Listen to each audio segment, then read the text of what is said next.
Bună ziua, dragii mei!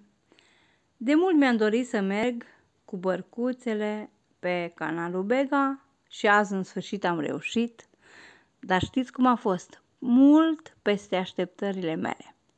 Foarte frumos, beautiful. Dacă doriți să vedeți videoclipul ăsta scurt, rămâneți până la capăt și veți vedea puțin orașul nostru foarte frumos, orașul nostru Timișoara.